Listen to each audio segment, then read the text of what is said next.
guys ready? Yes, sir. All right, a couple of opening remarks, just kind of about where we're at. We kind of took this week, based off of the opener getting bumped back a week. We decided to just kind of get a lot of these kids back in the swing of things, and we're really going on our Tuesday, Thursday, Saturdays. We're actually getting a lot of work in this week, and then on our Monday, Wednesday, Fridays, it's more about recovery, installations, walkthroughs, individual techniques, working on fundamentals. And also it's all about contingency plans. If you look at our practice today, we had people playing in different positions that they're normally accustomed to right now, because we got to be ready for anything that they throw at us. Injuries occur in this entire game, as we know, and we got to be ready to put our best 11 out there on each side of the ball. So it's kind of been the focus this week. Kids had great energy. I was going to be a little concerned if we were going to come out here on a work day and get what is needed to be accomplished, and I thought they had great energy, and we got out here and we got better today as a team. So I'll open up from there. You mentioned some guys playing kind of out of position. I saw Morgan Moore look like he was getting in there, tightening a little bit. Is he switched position, and there are other guys? Yeah. So with the loss of Tyler Huff, you got to start thinking down the line. You have Seth Caillouette and Jackson Lanham that are doing an unbelievable job, but if one goes down, you got to have a backup plan. So we're kind of repping a lot of people. Like today's was Morgan's time to actually get a lot of quality reps at the tight end spot. You talk about like the linebacker positions.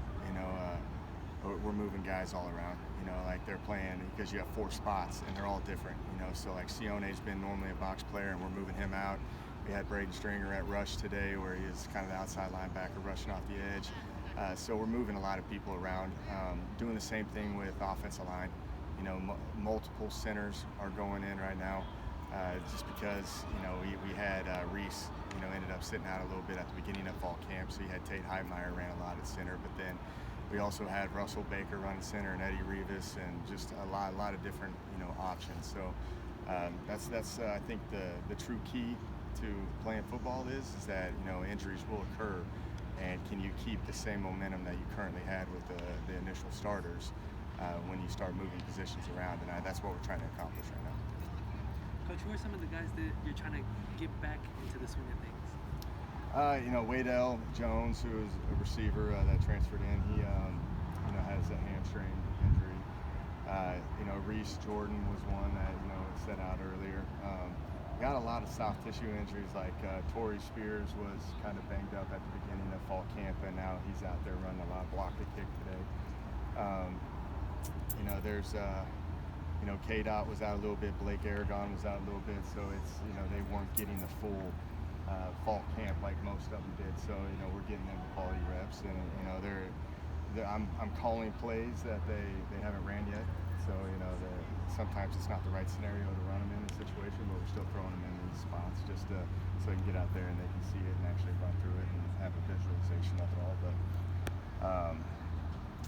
Alex Castilla is going back and forth. He was at a couple practices, and he's back out there running around. It's really like all off the top of my head right now, but there's a good amount of people just getting back. Jacob Horn, he was out there as well, so it's really good for everybody. You mentioned Waydell Jones, and we know he's got a waiver along with Jeter and Robinson. Anything on that yet? Nothing on him right now. You'd like to have at least an answer by the end of this week, but I feel like the NCAA's got a lot of other things on their mind right now that I think that they'll eventually get to it here in a timely manner, but nothing on it right now.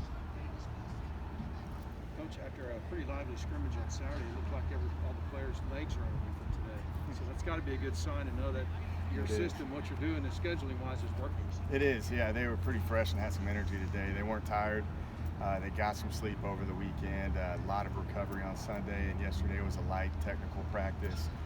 Extra recovery, and the lifting has been more about the soft tissue side of things, making sure that we're kind of loosening back up a little bit, because when you hit for really 12 days out of 14 days, the soft tissue injuries are pretty high because everything's pretty tense. So working through that right now.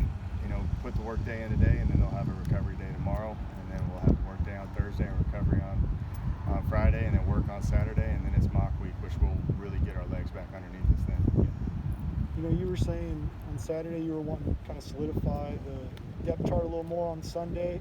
Were you all able to get together and analyze some of those and work out some of those competitions? For the most part, right now we're struggling with depth at the D-line position, and that's kind of where the contingency planning comes into play. Because Jordan Revels and Jaquel Pierce have been doing just an unbelievable job, but you look at the amount of reps that they've done in fall camp, it's really more than what the DBs are doing right now, and that's not healthy right now, and we got to solidify the backup roles more than anything in that position. So when you talk about the depth charts, I feel like our ones are pretty solid right now. It's the backups that are the ones that we're trying to figure out who's going to be the next one on, and when you do that, you got to move people around if you feel like those are going to be your best 11 that are out there. So we're going to start talking to the team probably on Thursday, Friday, before we get into the mock week. By the time we get to mock week, we should have everything completely finalized up in the direction that we want to take it. Is it the same deal with quarterback too? It's kind of up in the air. Yeah, right now, we're running all the stats right now too, just to kind of see where it's at, because it is pretty close. So we've been going back through and really all the live scenarios and situations that they've been put in, just kind of see where they're at and if there's any numbers or stats that actually show that they're separating each other. It takes a long time to do that too, by the way. No doubt. I wish you could just press a button and just the stats pop out. It doesn't work that way. More about a gut feeling, I guess. Yeah. It's everything's metric driven. Exactly. Just to make sure that we're doing the right thing, And I'm a big believer that numbers don't lie. If you put a guy in a situation for a long enough time, you'll see the stats kind of even itself out. You mentioned soft tissue injuries and other injuries. I saw some guys out. I noticed Cam Winters out on the sideline. Yep, he's one that we held. Yeah. He's out right now. We had Drew Jackson out too. They've all proven to us over the past 2 weeks that they've done a lot of good things. So we're just kind of holding on everything right now. And with some of these guys, we pulled out Jordan and Jaquel halfway through practice. So there's when you say ones are up, it really isn't the ones. But it's really that next group in. So we're trying to be as cautious as possible and understanding that we're 2.5 weeks out before we play. Coach, any updates on the replacement games for your New Mexico State and Ohio?